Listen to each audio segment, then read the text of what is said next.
5 రోజులు ఉన్నాయి ఎలక్షన్కి. మీరు ఈ 5 రోజులు కష్టపడాలి. కార్యకర్తలు పక్కన వాళ్ళకి చెప్పాలి ఒక ఓటు విలువ ఎంతో. మీ భవిష్యత్తు మీ చేతిలో ఉంది. మీరు ఓటు వేయడం వల్లే మీ భవిష్యత్తు మీ చేతిలో ఉంది. మీరు ఒక సరైన నాయకుడిని ఎన్నుకోవాలి. మీరు ఆ నాయకుడిని ఎన్నుకుంటేనే మీ భవిష్యత్తు బాగుంటుంది. మీరు అలాంటి నాయకుడు ఎవరంటే నా దృష్టిలో చంద్రబాబు నాయుడు గారు. ఎందుకంటే ఆయన చేసిన అభివృద్ధి, ఒక రాజధాని కట్టాలన్నా మీరు హైదరాబాద్లో చూశారు, ఒక సైబరాబాద్ అనే నగరాన్ని ఎంత బాగా తీర్చిదిద్దారు. అలాగే అమరావతిలో ఆల్రెడీ కార్యక్రమాలు స్టార్ట్ చేశారు. దురదృష్టవశాత్తు 2019లో ఓడిపోయాం. కానీ వచ్చాక మళ్ళీ ఖచ్చితంగా ఈ రాష్ట్రానికి రాజధాని తీసుకొస్తారు. దానికి మళ్ళీ పూర్వ వైభవం తీసుకొస్తారు. అలాగే మీరు చూశారు మేనిఫెస్టోలో ఎన్నో పథకాలు పెట్టారు, సూపర్ 6 అని. సో ఇవన్నీ ఒక పేదవాళ్ళకి అండగా నిలిచే కార్యక్రమానికి చంద్రబాబు నాయుడు గారు శ్రీకారం చుట్టారు.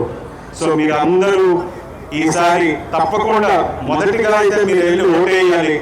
ఈ రాష్ట్రాన్ని, మీ భవిష్యత్తుని మీ చేతుల్లోనే ఉంది.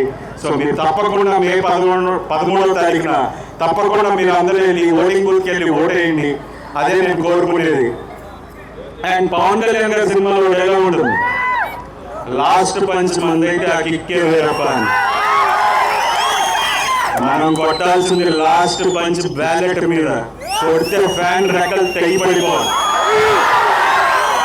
సో 13వ తారీఖున ఎమ్మెల్యే అభ్యర్థిగా సౌమ్య గారికి వేసి, అలాగే ఎంపీ అభ్యర్థిగా కేశినేని చిన్ని గారికి వేయాలని మనస్ఫూర్తిగా కోరుకుంటున్నాను.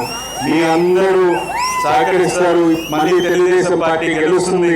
గెలిచిన తర్వాత మళ్ళీ విజయోత్సవ సభలు కలుగుతాం. జై తెలుగుదేశం, జై జనసేన, జై భారతీయ జనతా పార్టీ, జై హింద్. నమస్తే అండి.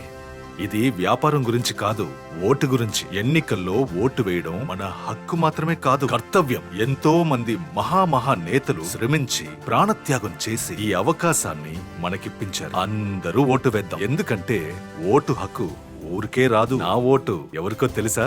అది సీక్రెట్ అండి.